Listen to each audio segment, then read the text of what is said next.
mentioned, I'm coming from the physical side, so excuse me if I'm not good at the cyber side. But I'm trying to show what you can do, and this is just an introduction. So I'm not in any way I'm talking about the ways you guys can actually attack a power system. Okay. So basically, as you can see, so the first thing that we should understand is that what is a cyber physical system? So cyber physical system is that attacks that happen on a cyber side that results into a physical consequence, physical-based consequences, and then the most famous one is the Stuxnet, which was performed by Israeli government against Iranian nuclear facility in 2010.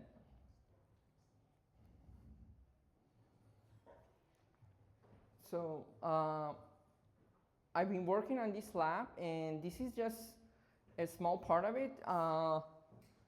And we are going to publish some papers on top of this lab. Not this lab, today's presentation is pretty simple, that it's just an introduction, and then it would be an open source tool after the publications. And I think DEFCON will share the link to the GitHub repo. So basically, to understand it, we are going to talk about the baseline, like what is the system, like what type of system we are talking about. So it is a power system, and it's a standard IEEE 14-bus system. The reason is that so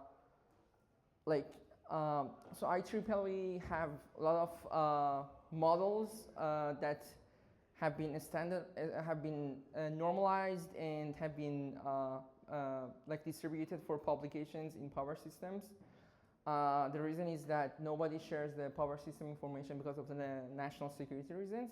So first thing first, we going to set a baseline to show like what the system is, what physical characteristic it has, and then we are going through some basic attacks that can happen, and this is really important because specifically North American power system is a really old power system compared to Chinese one, because like I worked with Huawei for a couple of years, and I think this should be educated that like how vulnerable power systems are, because they are pretty old, and people that operate these power systems are not tech-savvy guys. Even I'm not a tech-savvy guy, to some extent. But somebody should bridge this gap, and which is not a simple work because it's a multidisciplinary problem.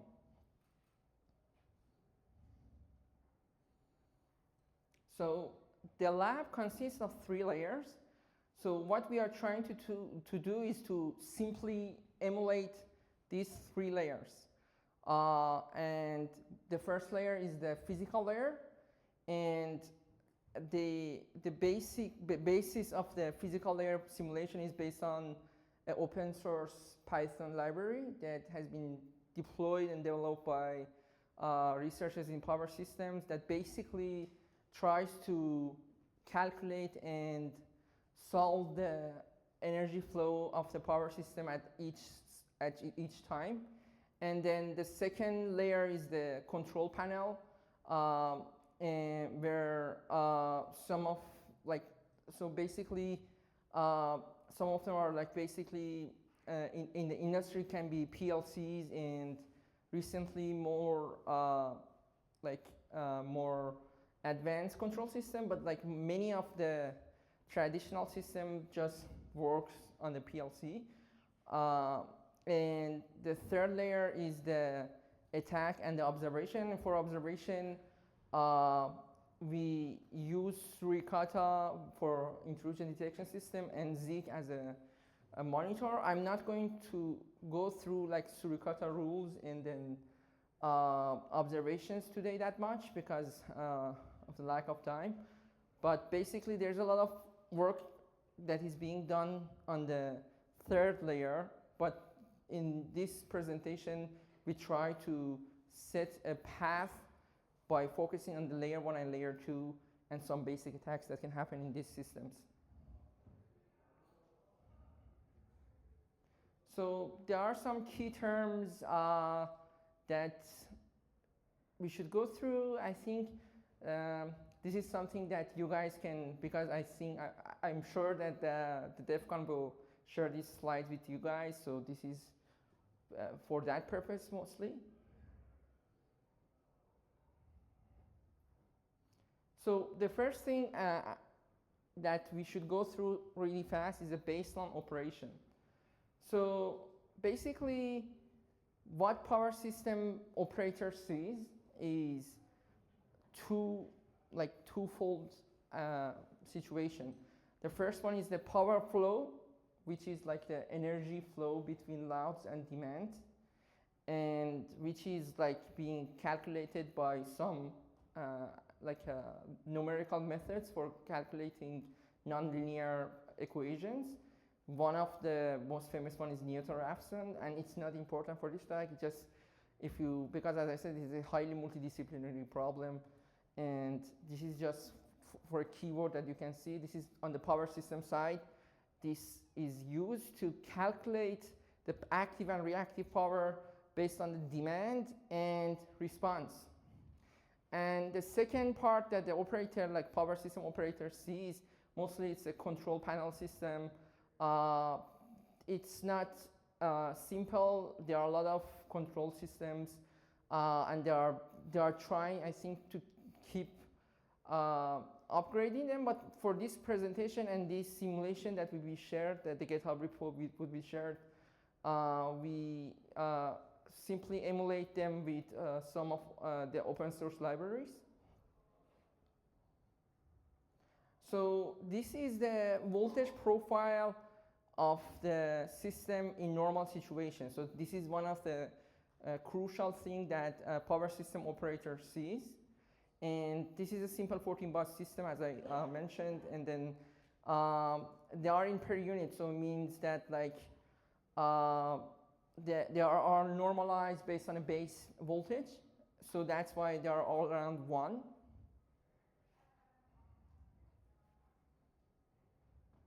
And we have transmission line loading that it's the baseline. It's in a situation that there is no adversary, and then this is a normal situation. Nothing is happening. No attack is happening.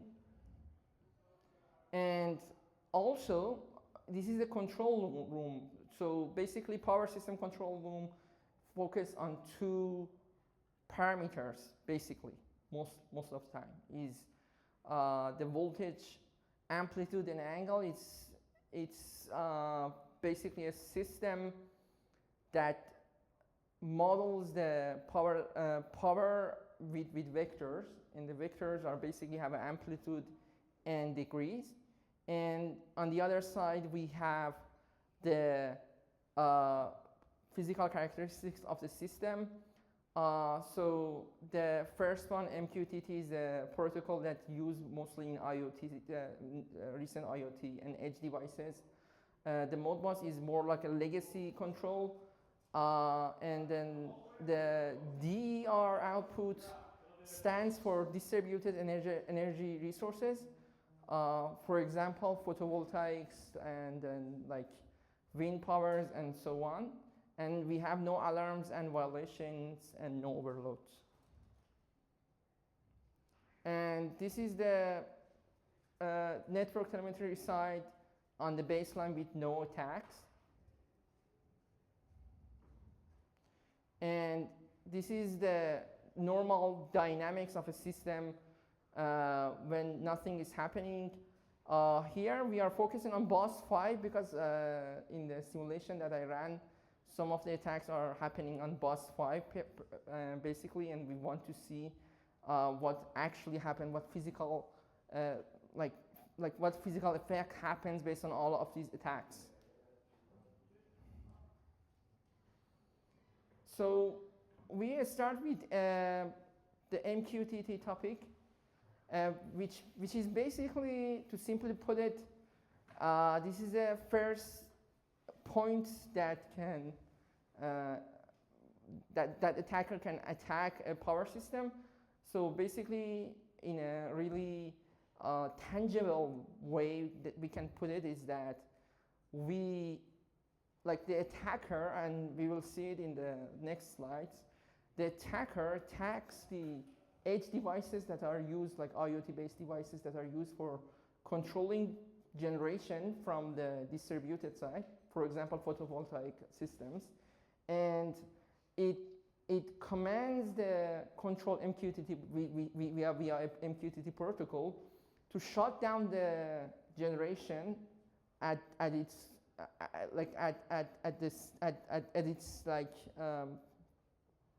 the origin point of the generation. For example, it can be photovoltaics system. So the attacker, what it does is basically and like in most of these scenarios, we are focusing on what can happen if we don't have any authentication. The reason for this simplification is that, as I said, a lot of legacy system, brownfield system, they don't have any authentication. They are based on mutual trust, and this presentation mostly is focusing on the physical side and then physical attacks, the physical attack surface that we can have. And basically, the attacker will attack the broker and in simple terms, shut down some of the generation points of the grid. So it's, as I said, it's no exploits, no credential, no CVE. We just go there, the attacker with a scanner can find the point for changing, publishing the message, and then it turns off the DER field. For example, for simplification, as you can see here, the DER fleet, which is, it can be a fleet of photovoltaic panels, where like generating 80 megawatts of power, and then after this attack, the set points goes down, and then it goes to 0. And so what we can see that the voltage profile of bus 5 has decreased, and the same thing with some of the other buses. The reason that the other buses also decrease is for the powerful calculation. So basically, in a really tangible way, what it can do is that it basically can lead to the blackout and collapse of the system. And this is a bar chart of the PQ bus voltage deviation. And as you can see here, the moment that the attack is happening, so here attack is happening at T 30 seconds, and then we can see that the bus voltage drops and the loading goes up. The reason is that the voltage drops, and then we have more current.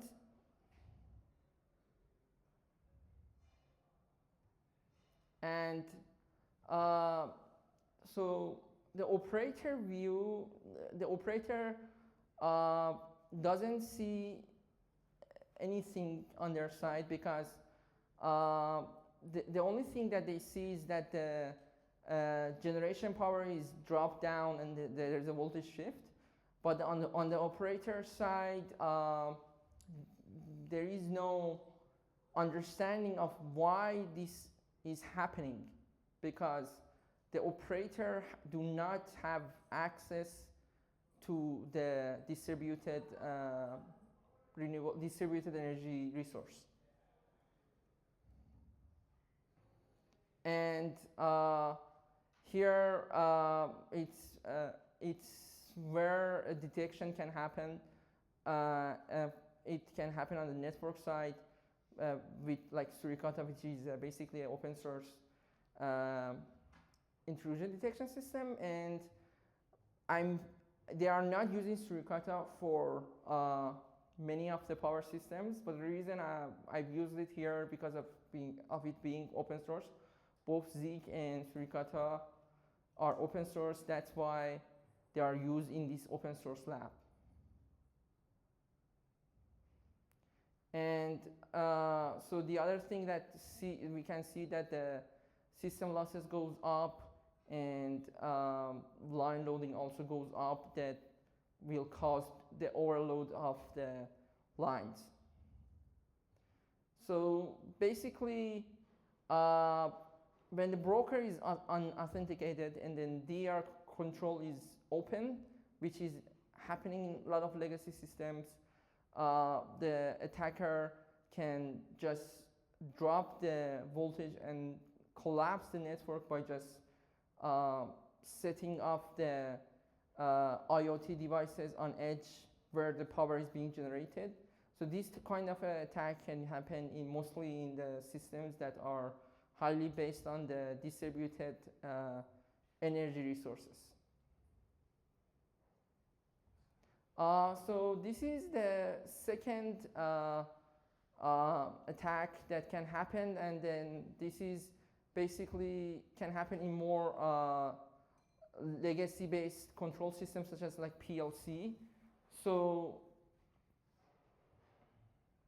what attacker does, it changes the registers of the PLC. So basically, PLC is being used to control the loads in this example, and then what the attacker does, it changes the set point, the active power set point of the 3 registers in the PLC.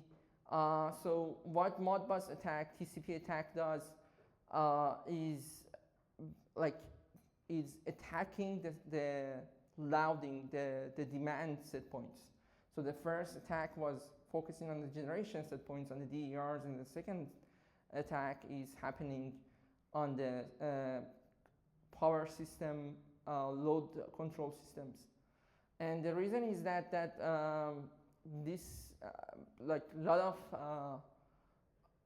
of like legacy-based legacy operational system and control systems do not have any protection, and then this can happen by changing the set points of the PLC. As you can see, this is the register enumeration. So basically, this is the emulation. This shows the emulation of the PLC, and the reason is that because all of these attacks, all of these changing in the registers are happening on the control side, not the network side, and the attacker is attacking the control system directly. So the intrusion detection system, network intrusion detection system such as Suricata, do not alert any, do not fire any alerts. So unlike the other one that was focusing on the networking protocol of the edge devices, this attack can happen on the PLC side, for example, on the control devices.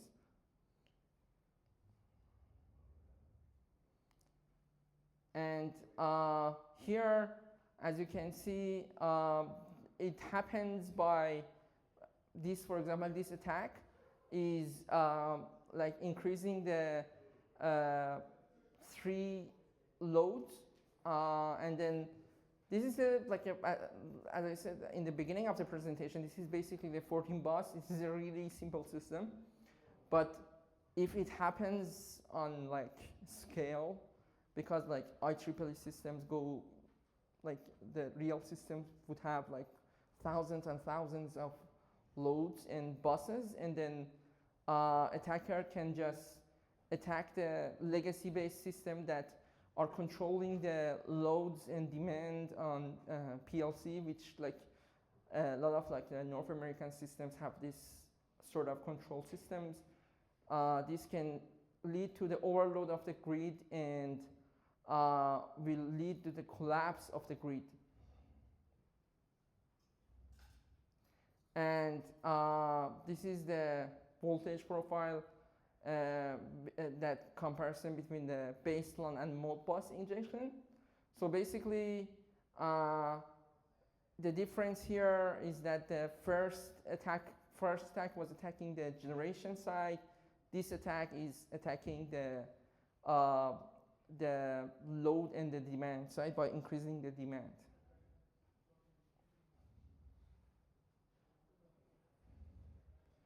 And this is some of the other results that causes the voltage deviation on the PQ buses.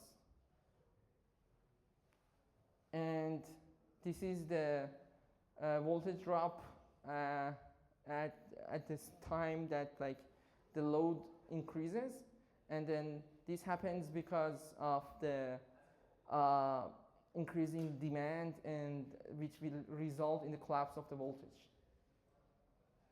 And this is the SCADA control system, and as you can see, 3 registers have been changed, and then there is this voltage shift that has happened because of the increase in load.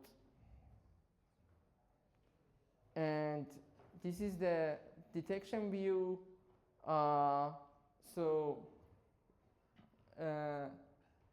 Most of the detection happens on Zeek, and the reason is that the Zeek is being used to monitor all of the network, and then it can be used to detect some of the registers of the control or PLC control that is being changed. And this is some of the system losses that happen because of the Modbus. So basically, Modbus injection is sort of an attack that increase the demand. It performs the attacks by increasing the load of the power system, which will lead to the collapse of the power system.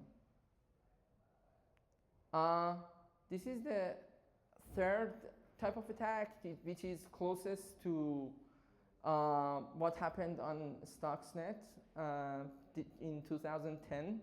So basically, the first 2 attacks were actually changing some physical properties of the system by increasing the demand and decreasing the generation by shutting down the generation.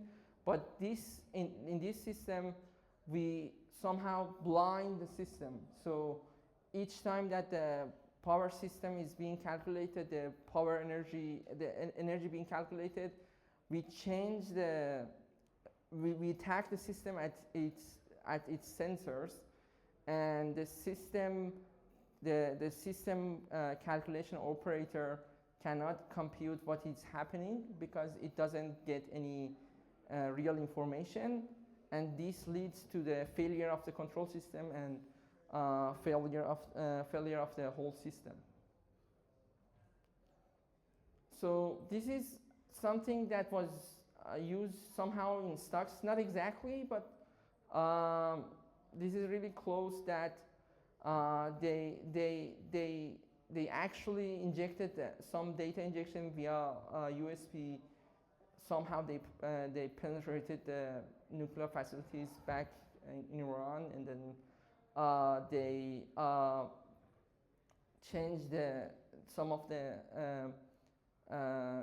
sensors data that will lead to failure of the state estimation. And state estimation is the part of the system that is calculating the control variables of the system based on the physical characteristic of the system. So in the false data injection, we are blinding the operator, and operator cannot control because of not having enough data. And here we attack bus 5 by changing the measurement point, and this leads to voltage drop at bus 5. The reason here is that the power system control system doesn't work anymore. And so basically, this is like a physical layer manipulation. But so here, for simplification, we are using API. But what really happens in the real case is that PMUs, which are like stands for phase measurement units, or in general the sensors that are measuring physical characteristic of the network, the attacker injects false data at measurements. So if the first two attacks attack the generation and the demand side, like physically by changing the set points of the control systems, in this attack we actually change the state of the system, the perceived state of the system by the control unit, by changing and attacking the data of the sensors that being measured.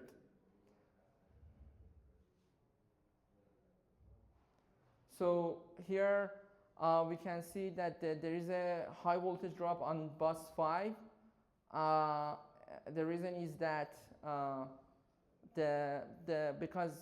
because now the system is blind, and because it doesn't have it doesn't perceive the state of the system, the voltage, the power flow calculations. So power flow calculations basically is as I said in the beginning of the presentation, is the controls. So it's like the brain operation of the system, which can get really complicated in large systems, that calculates the best set points for control systems.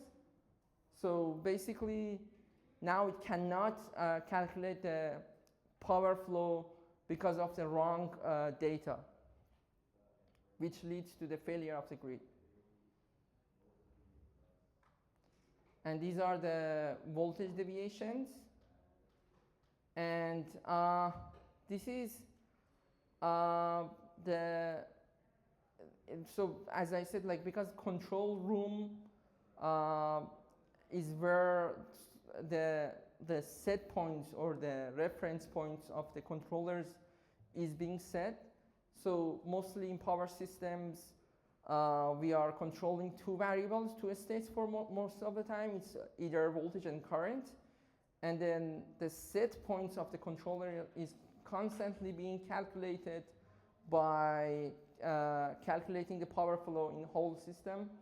And the attacker here in this false data injection, what it does, because it corrupting the measurements, so the calculation for setting the reference point for controllers do not work because it's being fed by false data, and this will lead to the failure of the control system, and which leads to the collapse and like losing control of the system.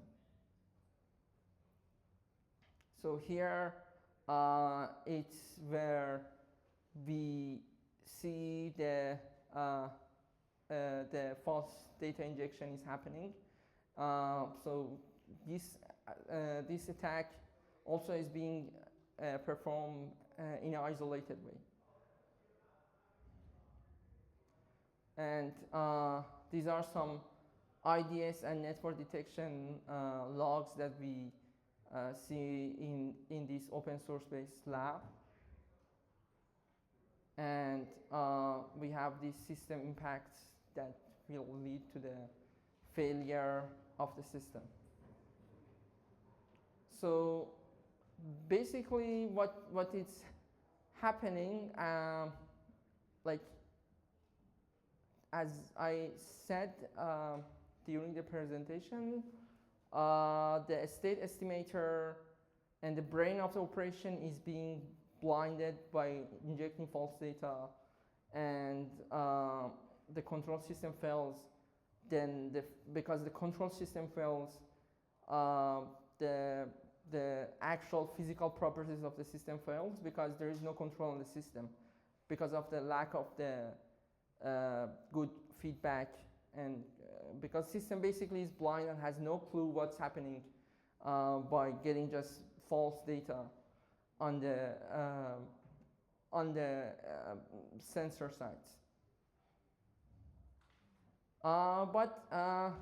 So what happens in real time, in real world application, is that attackers do not perform these attacks in isolation, but they have a chain of attacks, and they attack both control, perception, and so replay means that sometimes the attacker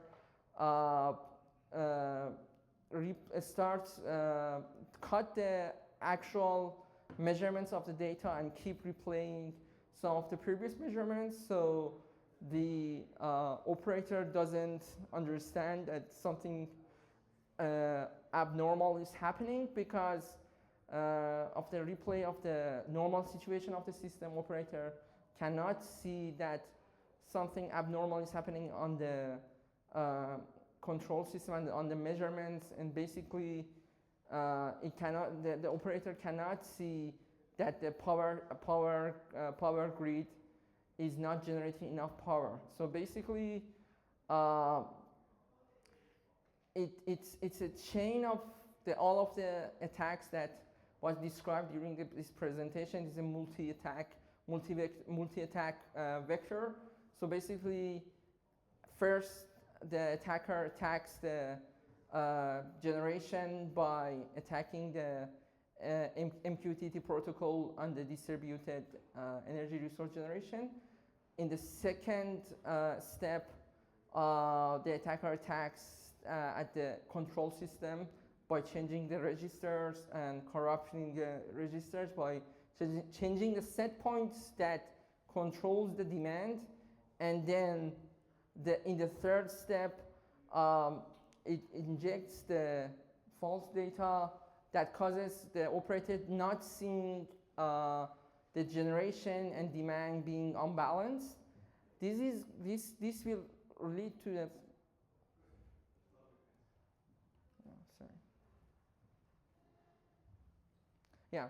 this will lead to a full collapse of the system, and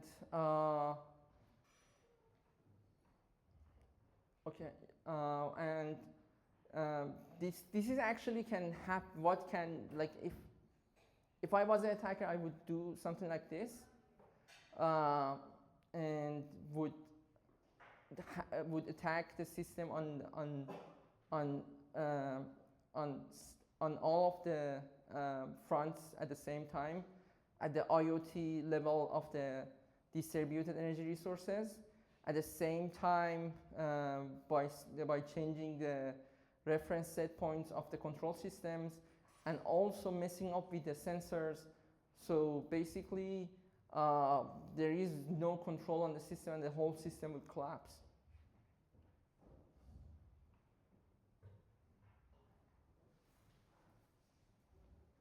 So this is the full chain timeline of the attack. As you can see, we first attack the generation system, then because the generation is setting off, and at the same time the operator is blind because of injecting false data by changing the measurement units. The voltage goes even further down because of the first wave of the attack has caused the voltage, has caused the generation to drop down, and the second wave of the attack has caused the operator to be blinded, because if the operator and the control room doesn't get blinded by false injection, they might control the system by decreasing some of, like, cutting off some of the loads, some of the demands as the generation goes down. But here, because they don't see that generation is going down because of the false data injection, so the voltage just collapsed and the whole system, I think nobody has done it in a scale yet, but this will just like fries the power system, and there will be huge huge losses, both financially and even other aspects of the power system, because this is total failure.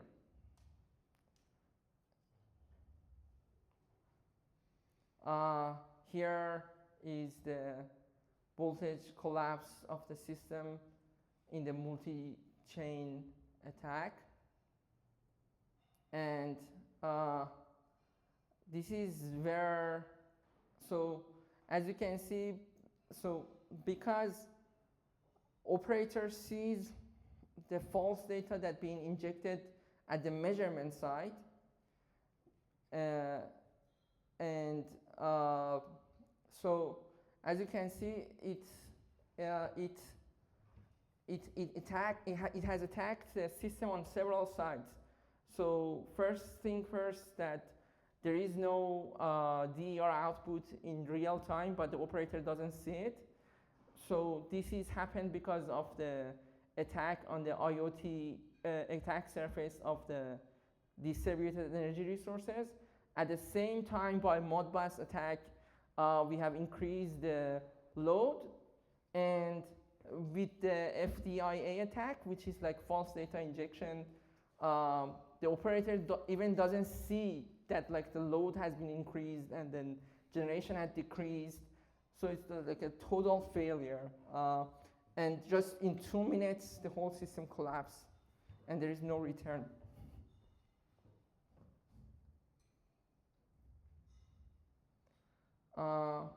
So this is some of the network view that we see on the Suricata and the Zeek. So basically, this is where some of the detection can happen, and some of our research is being done here by feeding some of these logs from Suricata and Zeek to AI-based agents, which is not part of this presentation, but so our first line of attack, first line of defense can be on the network side by detecting anomalies based on the logs that we see. And we can see the difference between the isolated attacks and then the whole full chain attacks. So the physical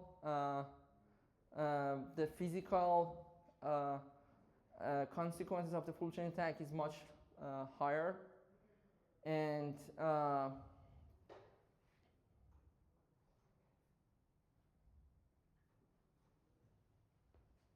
so as I said, this is the full chain attack is basically echoing what happened in 2010, that somehow the spies put the Stuxnet virus into the control systems, and they created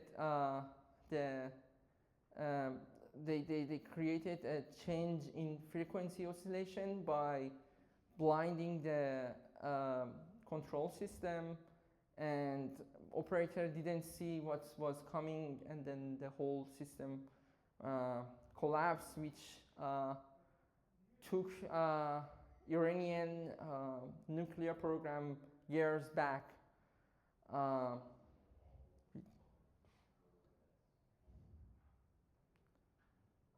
So in the full chain attack, we have performed like multi-vector attack that blinded operator parallel to the decrease in demand and increase in decrease in generation and increase in demand, which happened in the total failure.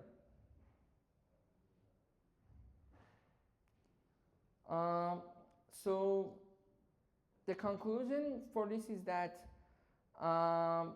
most of the protocols that are being used in legacy systems, legacy control systems, are based on trust, and there are a lot of attack surfaces that are open currently, and because there hasn't been any updated control protocols for many of the legacy systems.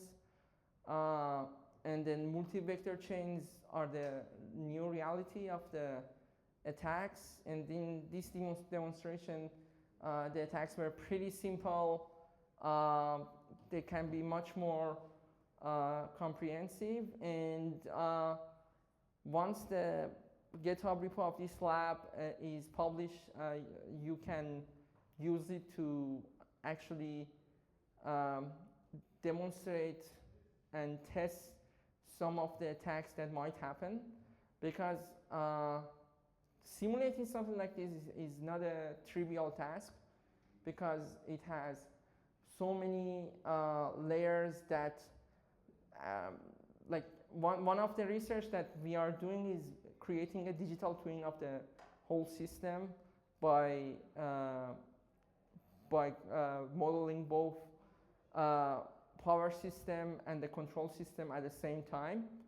And one of the, I think, one of the biggest challenges is that there are no information on power systems because of the national security issues. So there are, as I said, a lot of ML-based false data detection that are being done, so we can increase the anomaly detection capability or the attack-based detection capability of the systems.